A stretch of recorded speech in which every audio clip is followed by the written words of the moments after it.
اللہ اللہ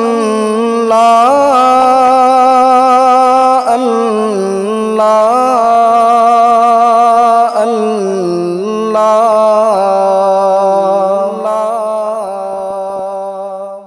اللہ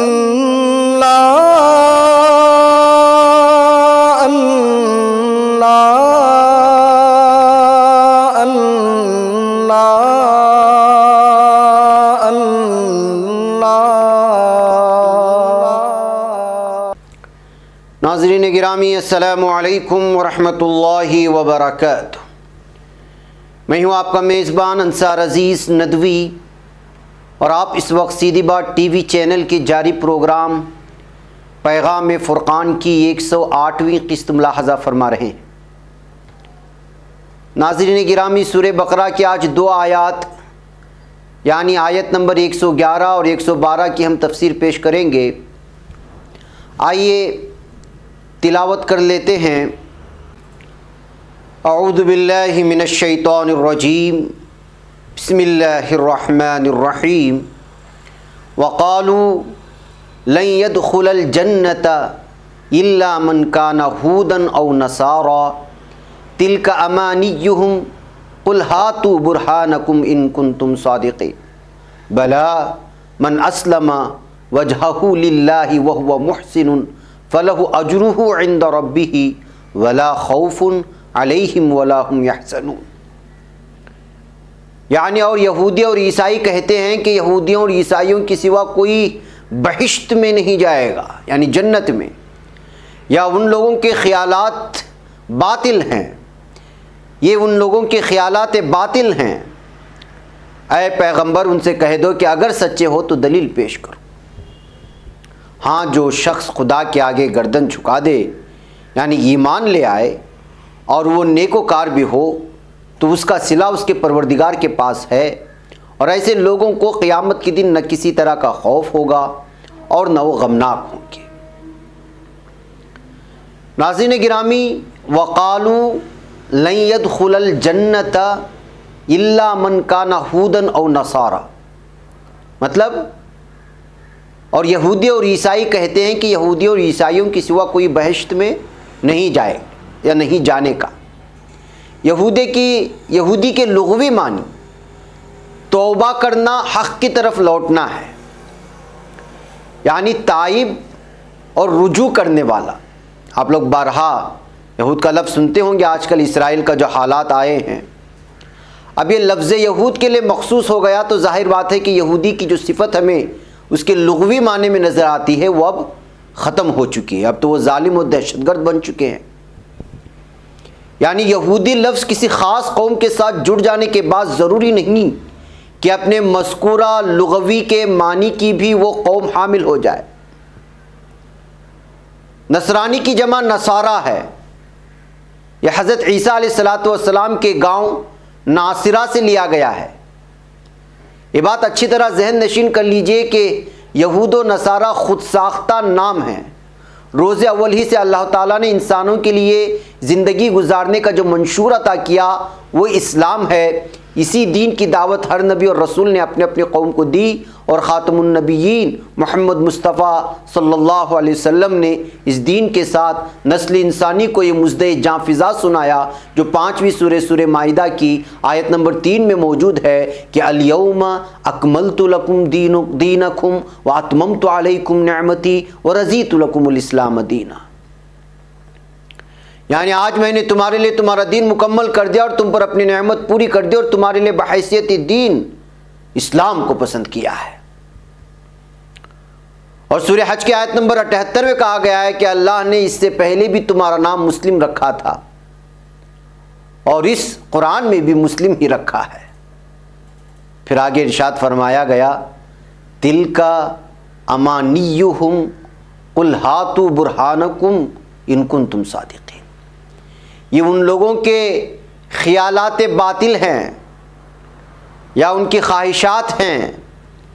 اے پیغمبر ان سے کہہ دو کہ اگر سچے ہو تو دلیل پیش کر دو۔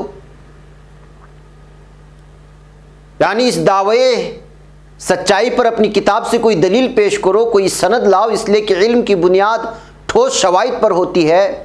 اس کے بعد قرآن حکیم اسلامی فکر کا ایک بنیادی اصول بیان کرتا ہے اور پیش کرتا ہے، وہ یہ ہے کہ جزا ٹھوس عقیدہ اور عمل صالح پر مرتب ہوگی، اور اس میں کسی امت، کسی گروہ، کسی نسل اور قوم اور کسی فرد کا کوئی پاس و لحاظ نہیں کیا جائے گا۔ پھر آگے کہا گیا بلا من اسلم وجہہ للہ وہو محسن فلہ اجرہ عند ربہ، ہاں جو شخص خدا کے آگے گردن جھکا دے، یعنی ایمان لے آئے اور وہ نیکوکار بھی ہو، تو اس کا صلہ اس کے پروردگار کے پاس ہے۔ یعنی جو کوئی سپرد کر دے چہرہ اپنا اللہ کے واسطے، یعنی احکام الہی کے سامنے سر تسلیم خم کر دے، اور وہ محسن نیکوکار بھی ہو، بس اس کا اجر اس کے رب کے پاس ہے۔ چنانچہ ایسے لوگوں کے لیے بشارت دی گئی ہے کہ ولا خوف علیہم ولا هم يحزنون، اور ایسے لوگوں کو قیامت کے دن نہ کسی طرح کا خوف ہوگا اور نہ وہ غمناک ہوں گے۔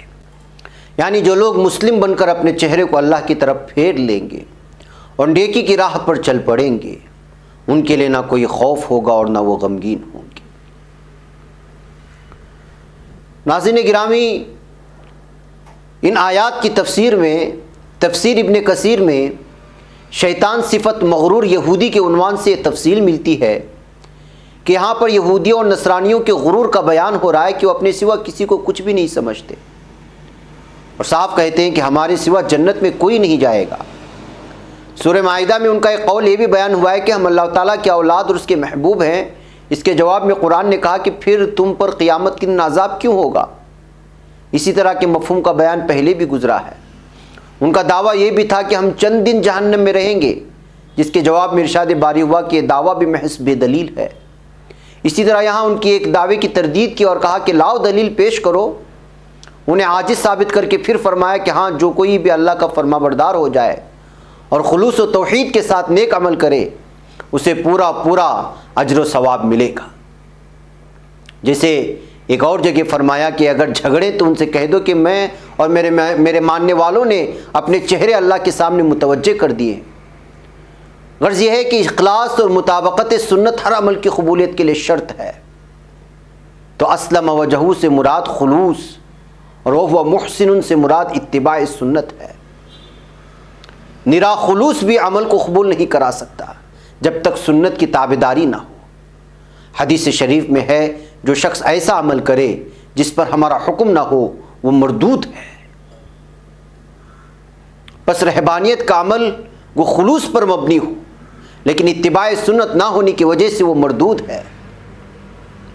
ایسے ہی اعمال کی نسبت قرآن کریم کی 25ویں سورہ فرقان کی آیت نمبر 23 میں ارشاد باری تعالیٰ ہے وَقَدِمْنَا إِلَى مَا عَمِلُوا مِنْ عَمَلٍ فَجَعَلْنَاهُ هَبَاءً مَنْثُورًا، یعنی انہوں نے جو اعمال کیے تھے ہم نے سب رد کر دیے۔ دوسری جگہ فرمایا کافروں کے اعمال ریت کے چمکیلے تودوں کی طرح ہے، جنہیں پیاسا پانی سمجھتا ہے لیکن جب اس کے پاس جاتا ہے تو کچھ نہیں پاتا۔ ایک اور جگہ ہے کہ قیامت کے دن بہت سے چہروں پر ذلت برستی ہوگی، جو عمل کرنے والے تکلیفیں اٹھانے والے ہوں گے اور بھڑکتی ہوئی آگ میں داخل ہوں گے اور گرم کھولتا ہوا پانی انہیں پلایا جائے گا۔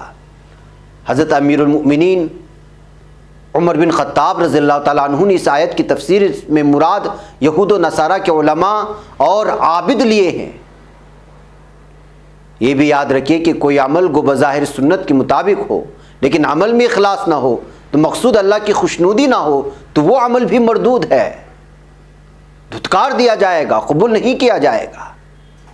ریاکار اور منافق لوگوں کے اعمال کا بھی یہی حال ہے۔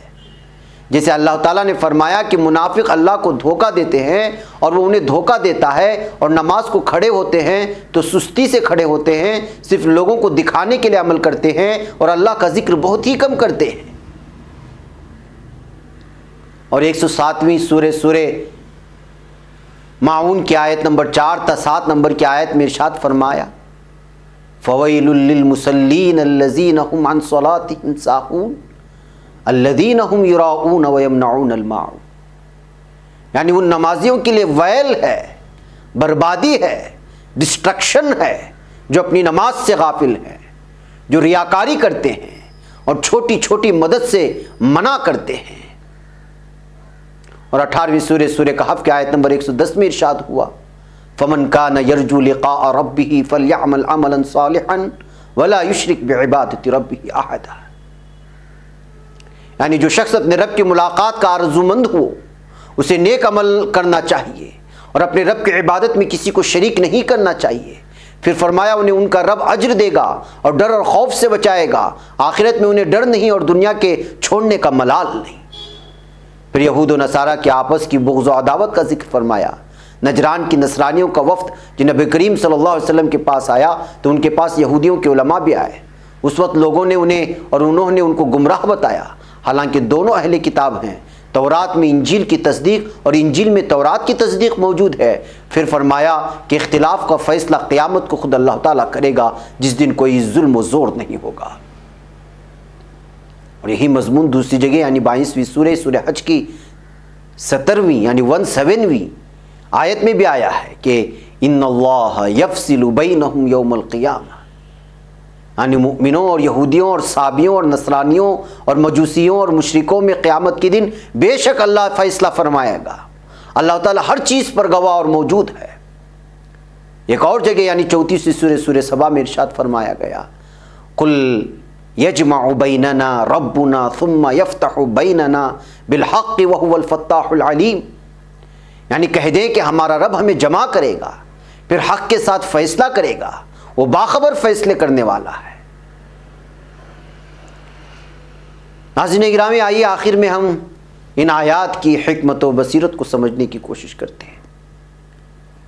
نمبر 1 یہ ہے کہ یہود و نصارہ یوں تو آپس میں ایک دوسرے کے جانی دشمن تھے، آئے دن ان کے اندر مذہبی اختلافات کی بنا پر لڑائی جھگڑا، دنگا فساد برپا رہتا تھا اور ایک دوسرے کی تکذیب و تنقیص میں پیش تھے، جیسا کہ قرآن نے سورہ بقرہ کی آیت نمبر 113 میں ارشاد فرمایا، وقالت الیہود لیست النصارى علی شیء وقالت النصارى لیست الیہود علی شیء وہم یتلون الکتاب، یعنی یہود یہ کہتے ہیں کہ نصارہ کے پاس کچھ نہیں اور نصارہ یہ کہتے ہیں کہ یہود کے پاس کچھ نہیں، حالانکہ وہ دونوں کتاب یعنی تورات انجیل پڑھتے ہیں، مگر اسلام اور مسلمانوں کی مخالفت میں دونوں آپس میں بڑے روادار بن جاتے ہیں اور ہم زبان ہو کر ایک پروپیگنڈا کرتے کہ جس کو نجات مطلوب ہو یہودی بنے یا نصرانی، یہ نیا دین یعنی دین محمدی ان کے لیے قابل قبول نہیں، حالانکہ یہی وہ دین حق ہے جس کی ابتدا آدم علیہ السلام سے ہوئی اور جس کی تکمیل کی خوشخبری خاتم النبیین محمد مصطفیٰ صلی اللہ علیہ وسلم نے دی۔ یہود و نصارہ کی مسلمانوں کے خلاف یہ دشمنی آج تک جاری ہے۔ گزشتہ سالوں میں افغانستان اور عراق پر جو ظلم ڈھایا گیا، جس وحشت و بربریت کا مظاہرہ ہوا، اس بات کا کھلم کھلا ثبوت ہے، اور پھر دنیا میں جہاں کہیں بھی مسلمانوں پر ظلم ہوتا ہے انہیں خوشی اور اطمینان ہوتا ہے۔ فلسطینی کتنے برسوں سے یہود کے ظلم و ستم کا تختہ مشق بنے ہوئے ہیں، اقوام عالم نے اس کے خلاف کتنی مرتبہ قراردادیں منظور کی، مگر امریکہ نے ہمیشہ ویٹو کر کے بھرپور انداز سے یہود کی حمایت کر دی۔ نمبر 2 یہ کہ اسلام کی دعوت عام اور عالمگیر ہے، وہ گروہ بندیوں اور دھڑے بندیوں سے بالا ہے، وہ دین فطرت ہے اور زندگی گزارنے کا شفاف اور پاکیزہ دستور ہے، اور جو شخص بھی خواہ اس کا تعلق کسی رنگ اور نسل سے ہو، کسی خطے اور علاقے کا رہنے والا ہو، کوئی بھی زبان بولتا ہو، وہ اللہ تعالیٰ کا فرما بردار بندہ بن کر اس کے احکام کو زندگی کا لائحہ عمل بنا لے تو اس کے لیے دنیا و آخرت کی کامیابی کا مزدہ جاں فضا ہے۔ جی ہاں ناظرین کرام، یہاں وقت ہو چلا ہے، مجھے اجازت ہے، پھر ملاقات ہوگی۔ السلام علیکم ورحمۃ اللہ وبرکاتہ۔ اللہ